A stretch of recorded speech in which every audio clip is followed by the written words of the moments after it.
اے میری زمین مجھے ایڑیاں رگڑنے دے، مجھے یقین ہے چشمہ ہی نیہ سے نکلے گا۔ میرے شہر مظفر آباد کے غیور دوستوں، بزرگوں، بھائیوں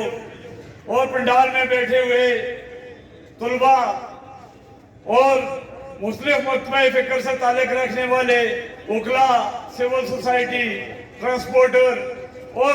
ہم نے پہلے دن سے یہ کہا کہ یہ تحریک عوامی تحریک ہے۔ میں مختلف لوگوں نے یہاں پر بات کی،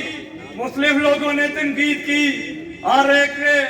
اپنی سوچ کے مطابق بات کی، لیکن میرا نظریہ یہ ہے،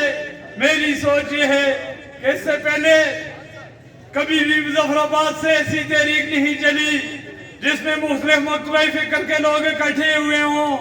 مختلف نظریات کے لوگ اکٹھے ہوئے ہوں۔ تو پھر ہم جب گلہ کرتے ہیں ایوانوں میں بیٹھے ہوئے ان لوگوں کے لیے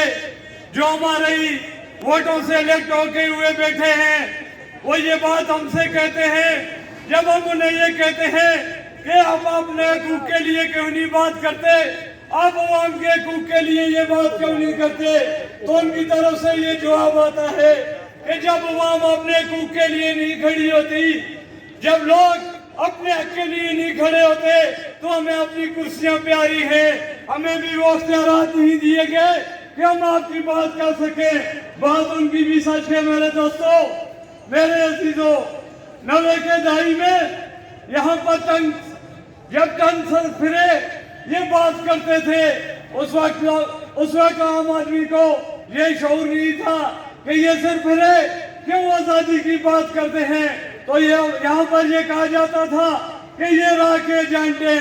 کچھ لوگ یہ کہتے تھے یہ پیڈ فنڈڈ لوگ ہیں۔ اس نظریے کو ختم کرنے کی کوشش کی گئی، ان لوگوں کو منشیات پہ لگا دیا گیا۔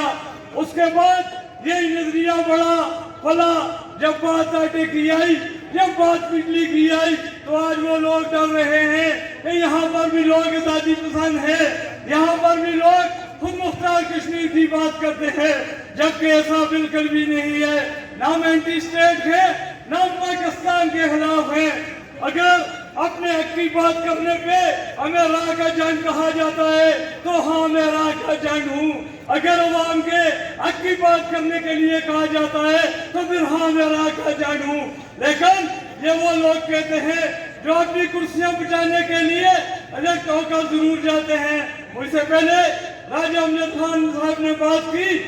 کہ 16 رکنی